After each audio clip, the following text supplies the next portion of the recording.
Welcome to NFL Daily, where we cannot believe the season is over 1 week from right now. I'm Gregg Rosenthal in my garage talking to my friend Jourdan Rodrigue of The Athletic and setting up what is going to be an awesome week. We are not heading down to New Orleans, Jourdan, until Tuesday, so we'll have some fun today. We got some news, we got some all-pros to talk about, and we'll have fun tonight as well.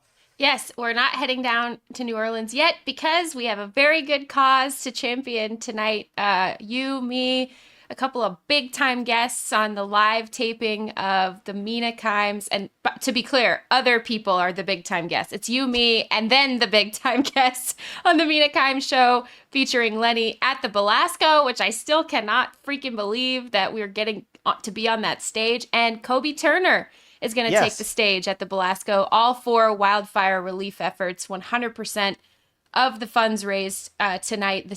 Will be Monday night in Los Angeles. Will go to fire relief efforts, and Omaha Productions is matching all of it too, which is really rock star. Yeah, there's also a Kobe Turner jersey, which the NFL has chipped in, which is game-worn jersey from the playoff appearance. So yeah, if you're hearing this on Monday, it is not too late to head downtown. A little foggy here in Los Angeles on Monday. Stay warm, come with us, have fun. It'll be outstanding, and this show's going to be fun too. But we have to start the show talking about Myles Garrett. Monday morning, Myles Garrett sees Luka Doncic traded to the Lakers. The next day, it's De'Aaron Fox is going with Wemby in San Antonio. And I'm thinking, man, this NBA trade deadline is going to dominate the whole lead up to the Super Bowl. And Myles Garrett, he's got our back. He releases a statement through Ian Rappaport. That's at least where I saw it first on Monday morning, that he wants to be traded from the Cleveland Browns, saying that his goal in his career was not to go from Cleveland to Canton. It is to win championships along the way, and he wants to do that somewhere other than the Browns. A lot of directions we can go here, Jourdan, but do you think it's realistic that it actually happens? For some context, the Browns GM Andrew Berry said just last week, maybe he sensed this was coming, that we do not plan to trade Myles Garrett. We do not want to trade Myles Garrett, and that he could have a contract coming up in his future. Myles Garrett apparently does not want that contract, at least not right now.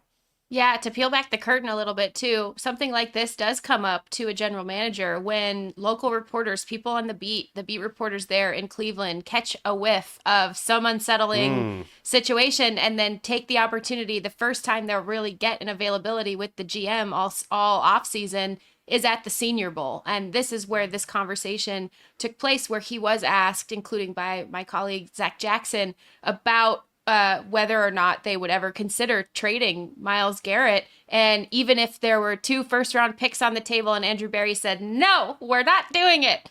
We'll never do it. Wow, I didn't know that they even gave him the 2 first. Yeah. And that was Zach, my colleague at The Athletic. And so that's the context of why that bubbled up. And so now, as a response or a reaction, Myles Garrett and his camp clearly have had this planned or in the works, and then I think release a very nice statement about what this means and what this really is for him, and requesting a trade and alerting the team. Now, it could get not nice in a hurry, Greg, and that's where I think you have to be really careful if you're the Browns, because if your star player and one of the faces of the NFL, one of the best players, pass rushers we've ever seen, is going to get contentious in this, or going to be stay in this path and be adamant about this. If it's not just I need you to change these things or else I'm going, sort of a veiled threat. If it's a real legitimate thing, then this could get messy in a hurry, and the next few weeks are going to be absolutely nuts. Well, him releasing the statement, that clearly, I think, puts it past that point where it's messy. He's putting it out this week because he knows this is the time of year big trades could potentially happen, is really leading into the free agency period. And we've seen quarterbacks get traded during this week, or agreed to trades during this week. Yes, Stafford, Cousins. And so Garrett's that level of player, and the trade is big enough that it could take a month to get going, and it will be a talking point unless something changes until free agency starts. Now, I think it could be very difficult for the Browns to do it because it does not help them financially. If they traded him, they would actually take a cap hit this year in addition to the dead money to trade him away. And yeah, you're taking that short-term pain now, but it's getting rid of a player you're not planning to get rid of because they just renegotiated his contract in part because of the Deshaun Watson mess right before the 2023 season. So it'd be painful to let him go. If they traded him after June 1st, they would actually get a little bit of cap relief, like $5 million in cap relief, and they could spread the hits out. But again, you wouldn't have Myles Garrett, and that timeline probably doesn't work for the other teams out there. They're one of the teams that does not have any cap room. Now, you can always make room, and the Watson contract has some insurance loopholes that I do not want to even get into, and there's other contracts. They're going to be able to move their contracts around, but they are not a team that has a ton of space to suddenly get worse, and I don't know if they're really having an appetite to get worse. So their solution might be to just offer Myles Garrett a ton of money, even more money, make him the highest paid defensive player in the league again. That's, to me, question number one, because I have to imagine they'll do that, because I don't think they will want to trade him. Maybe you disagree, because there is an argument, Jourdan, that actually this is the perfect time to trade him. He's been there 7 years. It's not like they haven't gotten amazing value at him. He is still playing as a defensive player of the year level. I think he might win the award this week. If he doesn't, he's one of the finalists. He'll be in the top couple. But he is about to turn 30 next year, and his value is so high right now that what could you get for him? Could you get a first plus? Could you get 2 firsts for him? If you're a Browns team that's probably not contending this year, you have to at least think about it, because are you going to be good by the time Myles Garrett, starts aging? Are you going to be good in the meantime? Probably not. So if you're getting possibly 2 firsts for Myles Garrett, maybe you do think about it. Where would you like to see him possibly go, or do you have any ones you just want to throw out there? Well, I wanted to get further back in your sentence there and address another point that you made, where it to me, it is organizational malpractice, the way that they've had this guy on their roster and have not maximized the roster, and in fact done quite the opposite. This one move of going out and acquiring Deshaun Watson and using the picks that they did only for him to just be a bad football player, and that's not even touching the entire rest of the mess surrounding Deshaun Watson, but just to be a bad football player and to crater the potential of that roster and to crater the potential of a player of that caliber, where you're supposed to be the franchise face, and instead the only conversation around your team as a brand is this mess that they've made. Mm-hmm. So I think this is multi-layer. If I'm Myles Garrett, it's like you're supposed to be the cornerstone and the face of this organization,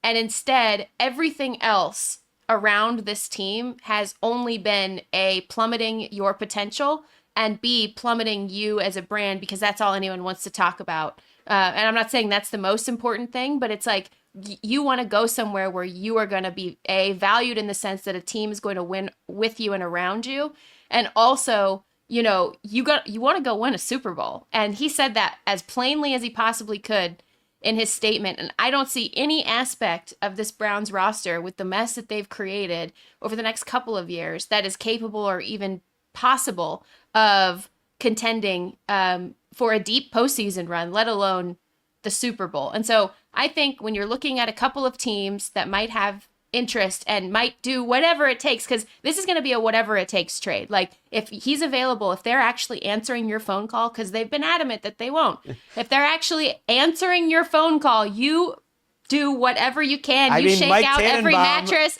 You shake out every mattress you have. You look under the cushions of every sofa in the building, and you shake down whatever you can to get this guy in your building. And so I think it's a Buffalo Bills question, honestly. I think that you know what? I'm not going to rule out. I think it could be a Kansas City Chiefs question.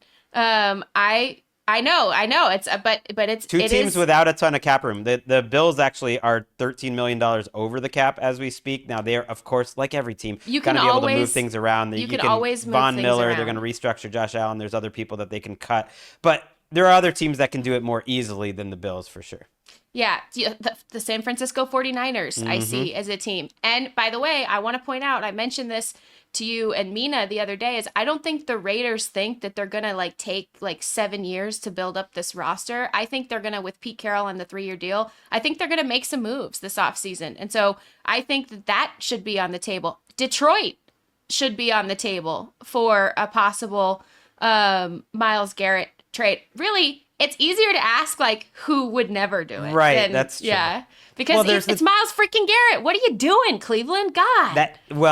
They're probably not doing anything, or they're not trying to do anything. But I tried to think of historical precedents for these types of moves, just to think about. You mean the NBA one that happened 3 days value? ago? No, I mean that one. that is wild. Next level. That was wild.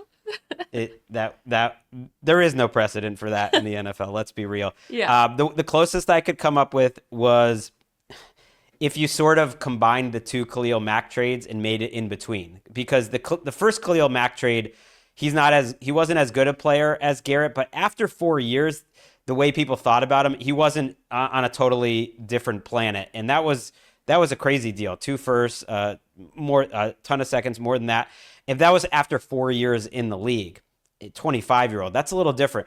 And then the next Khalil Mack trade is actually closer to where Garrett is, but at that point, Mack was not nearly the same player. That was after 8 years in the league, and there was much less return. Richard Seymour got traded around the same age after 8 years in the league, future Hall of Famer, but had it even maybe just started his downturn, which Garrett hasn't. They got a top 15 pick for Richard Seymour. John Abraham was a trade where they got a first for. Jared Allen, people forget, that was a blockbuster trade from the Chiefs to the Vikings, where they got a first, a couple of thirds, and again, they were a little younger. I think the fact that Garrett is better than all these players maybe makes up for the fact that he's a little older than most of them. And if Richard Seymour at around the same age is getting a first round pick, and I know this is 20 years ago, the league has changed, but you just said it. It's Myles freaking Garrett. And Mike Tannenbaum, who was running a team and was just helping a team hire a coach, he was on Get Up this year saying at the trade deadline he would give up like 3 firsts, 3 seconds, literally everything if he was the Lions to do it. And I don't think it's going to cost that, but I think a couple teams could be willing to. Some came to mind. The Raiders, I agree with. They have $90 million in cap space, and the Patriots have $130, and Mike Vrabel was in Cleveland's building last year. But if he wants to win a championship, how does that make any sense if you're Myles Garrett? It doesn't to me. So I thought Commanders are up there with an insane amount of cap space. Yeah. The Lions have a ton of cap space, and they've shown that they'll be aggressive. This doesn't feel like a Packers move, but they have plenty of space. The Chargers, I think, are going to be very much in go now mode, and they have a boatload of cap space, and I don't know if Khalil Mack or Joey Bosa is on that team. Yeah, next year. So that's a possibility. The Bills come to mind. They made that move for Von Miller. Didn't really work out. They would be a little tougher financially to make it all work, because I think if you're trading for him, you're giving him a new contract too. So you're right, though, that there's almost more teams. Because when you look at the cap space, as it's one of my favorite things, I just repeat there's way too much cap space out there. I mean, there's like 15 teams with more than $40 million in cap space. There's 7 or 8 teams with over 60. Like, what are you going to do with all that cap space? There's not enough good players out there. You don't have enough good players on your team. So someone should back up the Brinks truck, make Andrew Berry say no. And very little known fact about the way that the spending stipulations work in the NFL. Every 3 years, you have to hit a minimum spending threshold. So yes, to your point, Greg, every team that has money, go get him out of there. We want good things for Myles Garrett. We may never see another player like him, and he's just excellent. He is joy. Go bring him joy. That's why I like the Commanders, because I was thinking about this, obviously, just from, what would make me really happy to see Myles Garrett and Dan Quinn and Jada Daniels and how much fun they would all have. To see Myles Garrett in front of my player, Frankie Louvu, just wrecking stuff with Jeremy Chin behind him. I mean, my God, that would be impeccable. Impeccable vibes all around. They have $78 million in cap space. They have Jaden Daniels, their quarterback, on the books for cheap for the next few years. The Chargers, and the Lions felt the most realistic of teams that would actually do it and have the space and make sense. The 49ers would be in that mix as well for me, but I really don't think the Browns are going to want to.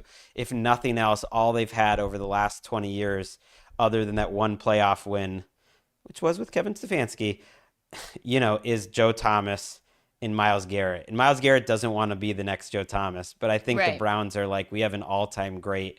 Our fans are going to desert us. They're gonna start bringing coffins to the arena like Mavericks fans were doing after the Luka trade. Last question, Greg.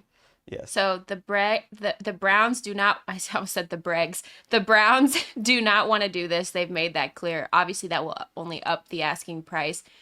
If you're the Browns and someone puts a quarterback on the table, a starting caliber quality quarterback on the table, do you make the move? Just thinking out loud. I'd think about it because Garrett wants out, and because of what I said about the perfect time of it all. The combination of he will get worse at some point, and he has to be at the tail end of his prime. He hasn't shown anything, but if you could get a quarterback plus, that's the reason why Myles Garrett wants to leave. Now, he might be like, you haven't had a quarterback this whole time. Now, who would that be? Matthew Stafford obviously comes to mind. Like a Sam Darnold plus a first-round pick.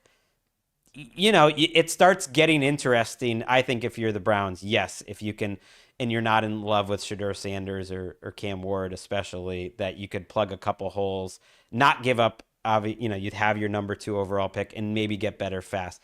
I like where you're going. That's pretty good. All right, I'm looking forward to NFL Honors.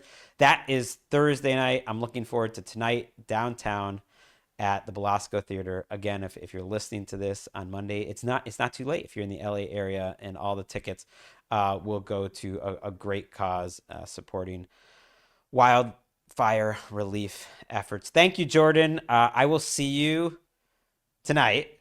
I'll also see you on Tuesday because we're on the same plane, but I will see you on air on Wednesday. Hit the music. Let's get out of here. Thanks, Jourdan. Tuesday show, and there will be a show, will be done at the Chris Wesseling podcast studio with my friend Patrick Claybon. Might try to get another guest here before I go and get on that plane. And and we're just 2 days away from getting on that plane. Football is back.